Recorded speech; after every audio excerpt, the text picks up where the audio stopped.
It was a middle-class kind of a neighborhood. The parents were Delbert and Kay, and Cary was the oldest of 5 children. He had a younger brother, Stephen, and 3 sisters, too. You got to get the whole story. Whew. Del and I, we always planned on having a family. We had Jody and Cary, Cindy, and Corey's the baby. And, of course, Steve. It was, 5 was perfect. That was enough. They were all different. Some were little helpers, and some were little guys that got into trouble.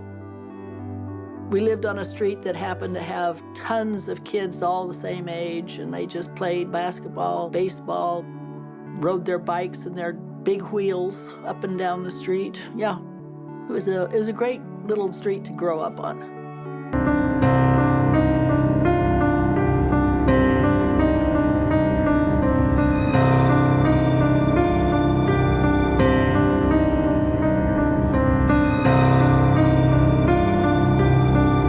Mr. and Mrs. Stayner did the best they possibly could with the kids. Everybody was clean, well-fed, loved, basically. Didn't really seem to have a lot of dysfunction until after Stephen was kidnapped.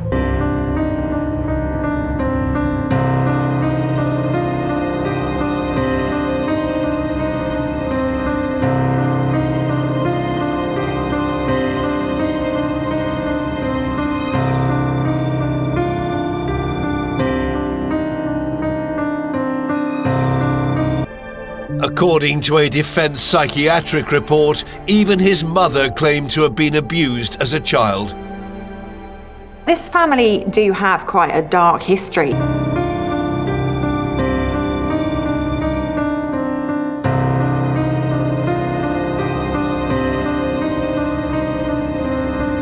According to Mike Eccles, Mrs. Stayner was always distant. A word I've used to describe Kay is gelid. And so you'll understand, I found her to be frosty, remote, not affectionate even in verbalizing things. When he was missing, it rocked the Stayner family. It hurt the family dynamic and it crushed Del Stayner. He just becomes a broken man, really. Kay becomes even more distant, more aloof. She's sort of raising her children almost robotically. Kay and Delbert became colder to their other children.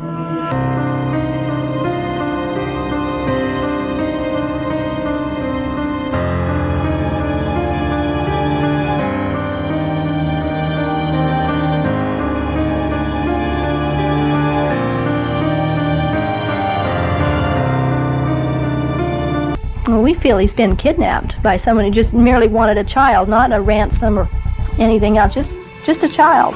Before the kidnapping, Cary needed help and didn't get it. Now, even more was expected of him.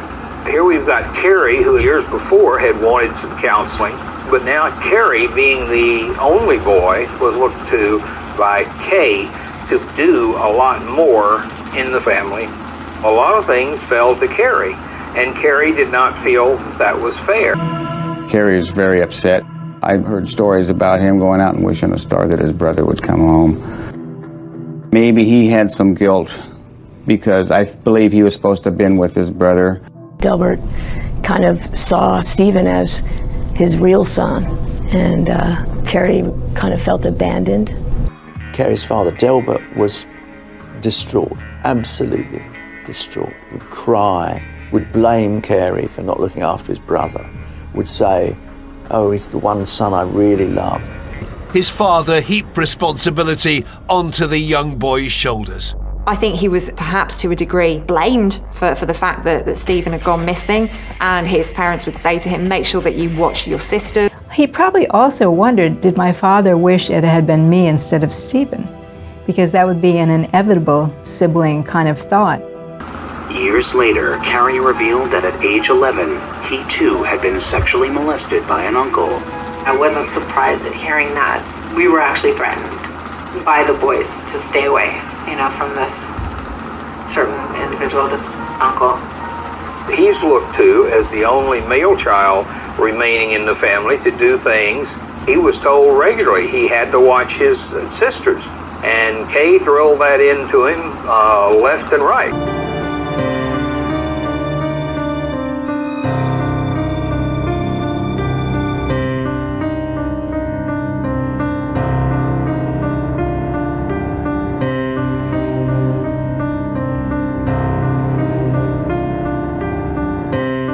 He had revealed to me that at age 11 or 12, he had been molested by a relative.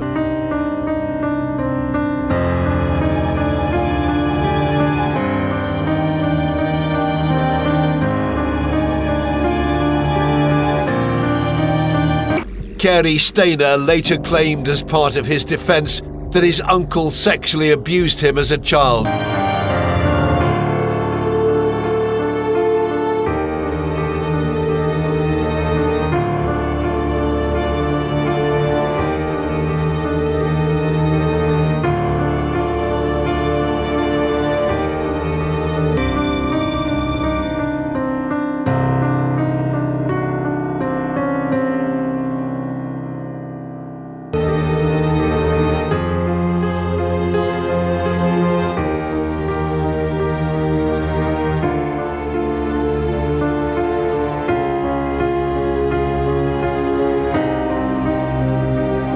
The next day, many celebrated the story of the boy who had returned after 7 years.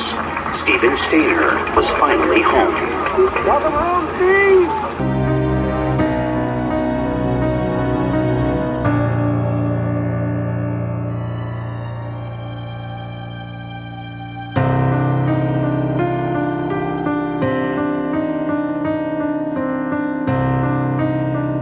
Growing up with Parnell, Stephen regularly smoked cigarettes and marijuana and drank alcohol. Stephen was raised, obviously, completely different than Cary was. Cary and them were pray at dinner kind, sit down kind of people. You had a curfew, you had to be in at night, you were grounded. Though the Stayners were very strict parents, exceptions were made when Stephen came home. They let him get away with a lot of things. They let him get away with smoking cigarettes in the house. If Cary even suggested that he smoke a cigarette, they just had a hissy fit.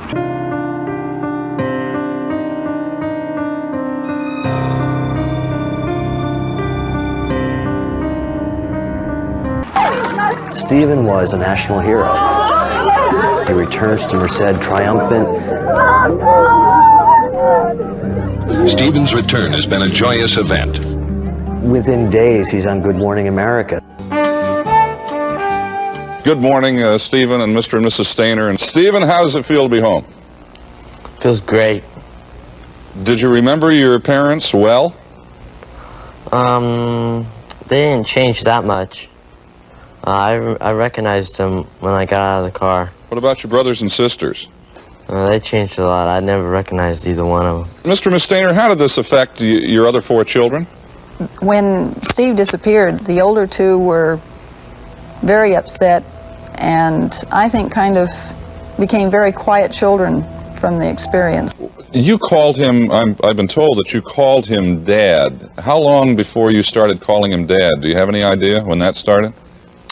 That started about a week after my abduction. What were your thoughts during the 7 years about your parents? Did you think about them, and if so, what went through your mind? Through the 7 years, I don't remember what went through my mind, but I thought of my parents very often. Mr. Stayner, did you have any doubts during those 7 years that you'd see your Stephen again? Well, I had a lot of hope up to 2 years ago. There was a few things that came up that I kind of lost my hope and faith in it, but I was wrong. Fortunately. Mrs. Stayner, did you share his hope for that period and then lose it at any point, or what happened with your mind? I never did lose my hope that I would find Steve. I didn't get into all the things that Del did. I was oblivious to all that kind of stuff. I just went merrily on my way, believing that Stephen would be home one day.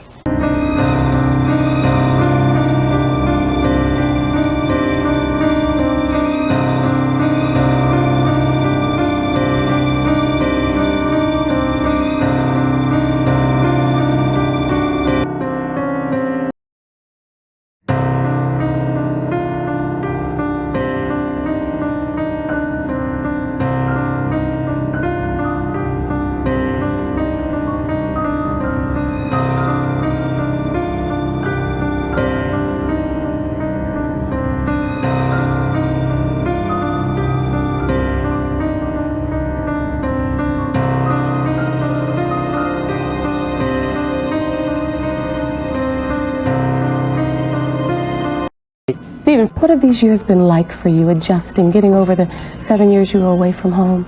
For 7 years I'd been supposedly an only child. Now I had to compete with a brother and 3 sisters. Kay, what about for you? How do you think it's been for Stephen? I think he's done fantastic. I'm very proud of the way he's kind of joined right in with the rest of us, and he doesn't give us any problems. He drank heavy, a lot of alcohol and a lot of pot. He loved his pot. He didn't really like drinking, but he still drank. A lot of pills. I don't know what else he really did.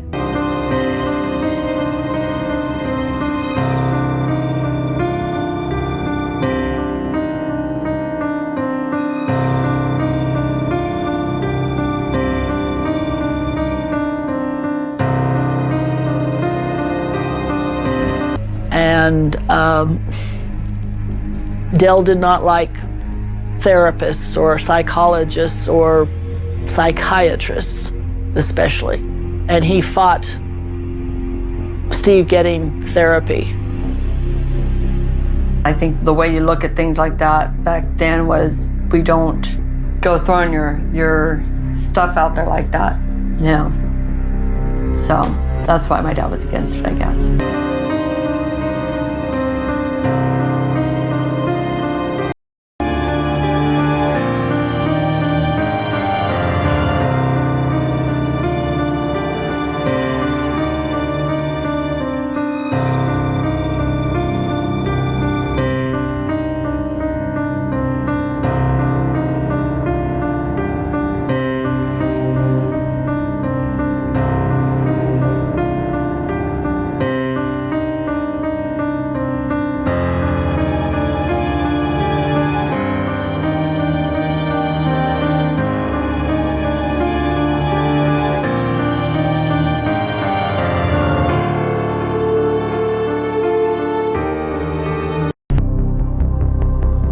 How do you say it? They wanted to know how he had been molested or if he had been molested, and we were adamant we weren't going to talk about it. And that's when the media started getting more mean about it and wanting and demanding to know exactly what had happened to him and how and why.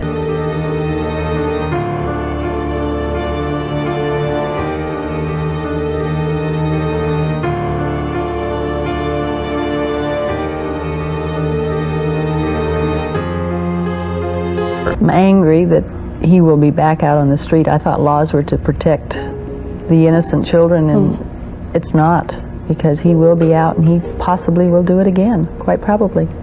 He scares the hell out of me because he's going to do it again.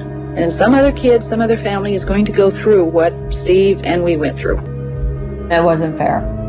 You know, they looked at it back then that crime like that wasn't a big deal. So they didn't have harsh punishments for it.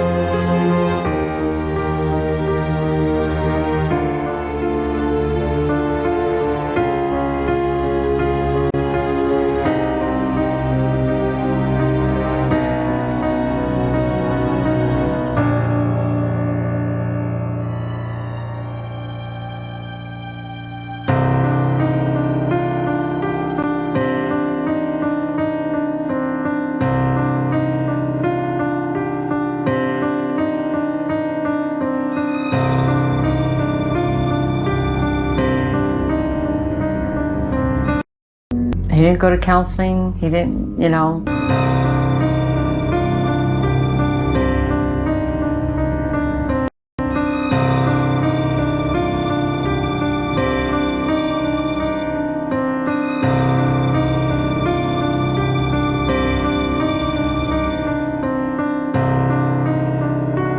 His mother, Kay, says she hopes by telling their story, other parents may be able to learn from their mistakes. Because we didn't really talk that much with our kids about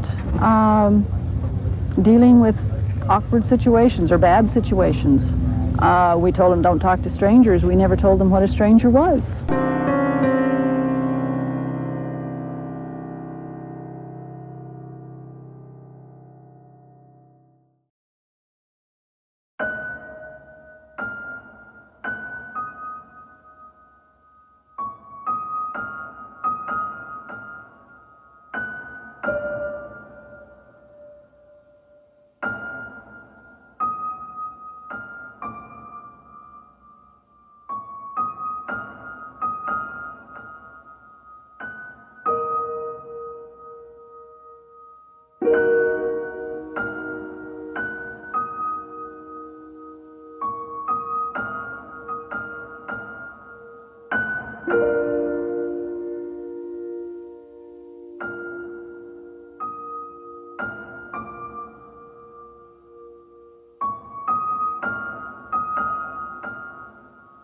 issues in this family that repeat through the generations.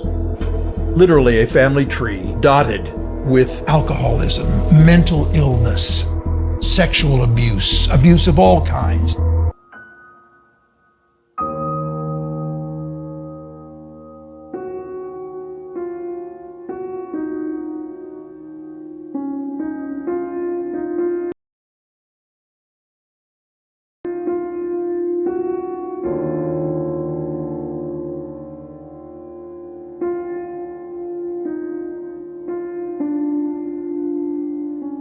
Cary was unwell. Yes, since he was a toddler, as far as I know. 6 mental health experts testified that he suffers from brain damage.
talk about any of that, or would you like to leave that alone? No.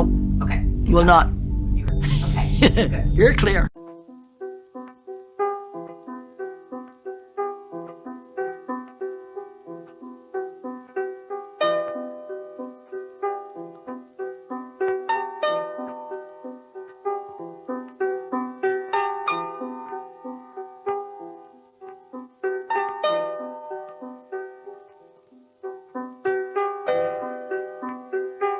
To the outside world, families in which incest is occurring look like any other family.